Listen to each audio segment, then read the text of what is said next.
of patches, and they carved a lot of strong things, and they filled up a lot of empty spaces. And a latka is the same thing. It fills up empty spaces, not in your clothes, but in your stomach.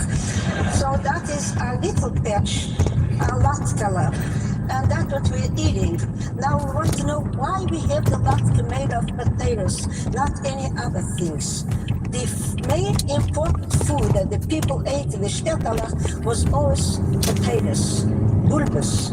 There is even a song that tells you every day the people ate bulbas. They had the dick bulbas, monthig bulbas, dienstig mittwoch bulbas, donderstig bulbas, freitag bulbas, Shabbos, alle van bulbas.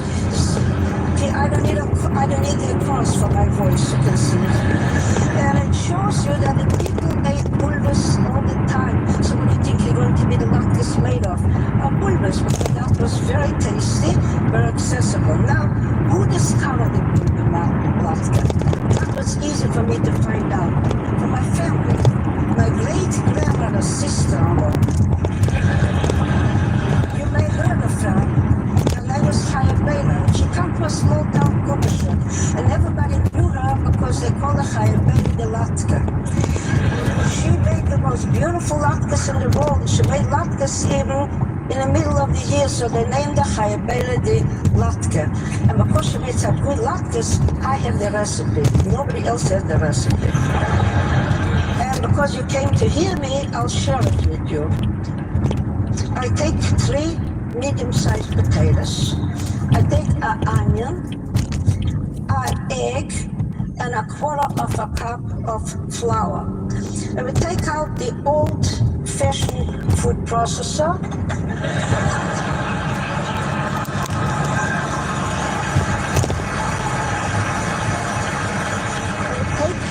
We put it in here, and we start taking a few potatoes, and you grate it. You grate the potatoes, no problem. The potatoes are fine, they coming out smooth, and you have to be very careful not to keep the hand too close to it, otherwise you'll have fleshige latkes. I don't think you like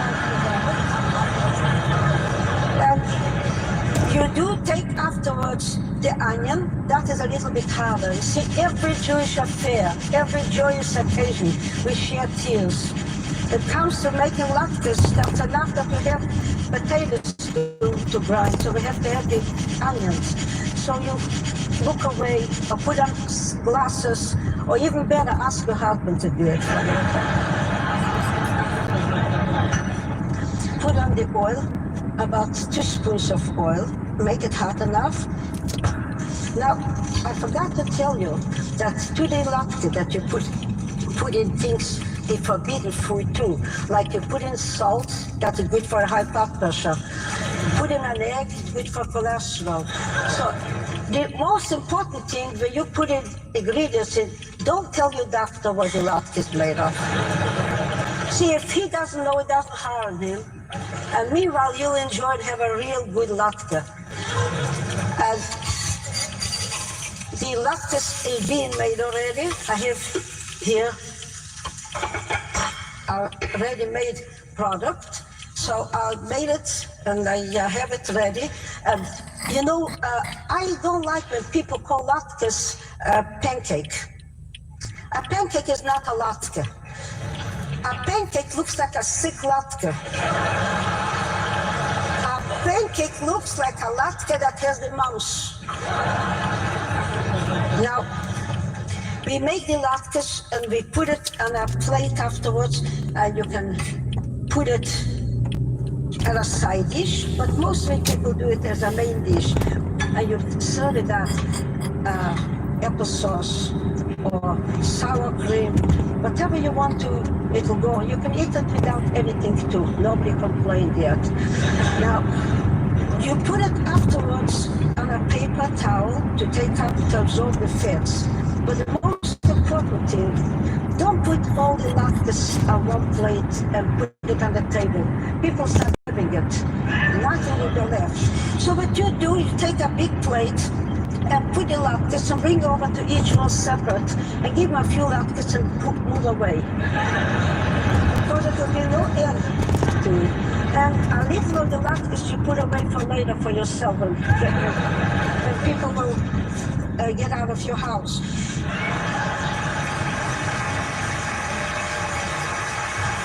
The unforgettable Hasia Siegel making potato latkes in a kitchen of sorts, right on the stage of Jordan Hall at the New England Conservatory. A feat all by itself, really, given the tantalizing aroma wafting out over a hungry live audience. It's always good to keep in mind Hasia's wise advice to serve the latkes to each of your guests and to make sure to keep some for yourself. So the question remains, will it be applesauce or sour cream or both? Before that, Theodore Bickel and friends invited us into the kitchen with Quitas Das, a song in Ladino about making lots of Hanukkah treats Sephardic style. This is Candles Burning Brightly. I'm Mindy Ratner. As part of our Hanukkah celebration, we've already taken care of the candles and we've had a bite to eat. So now it's time for singing. The musicians of Voice of the Turtle have a little tune by Flory Jagoda that we can learn in no time.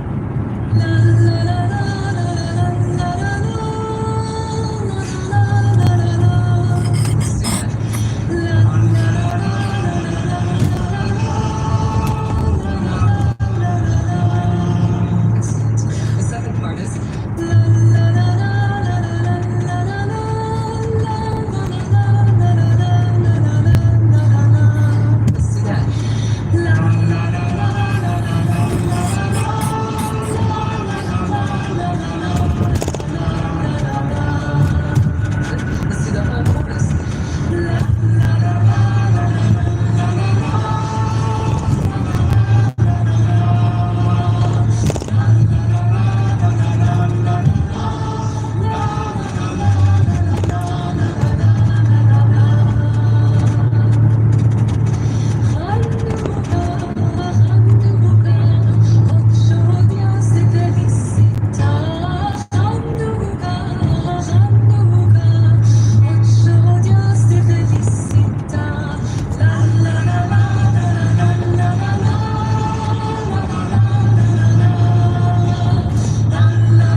So now that we're all warmed up, we get to some of what you might call the signature tunes of Hanukkah. Probably the best known of these is Ma'os Tzur, meaning Rock of Ages or Fortress Rock.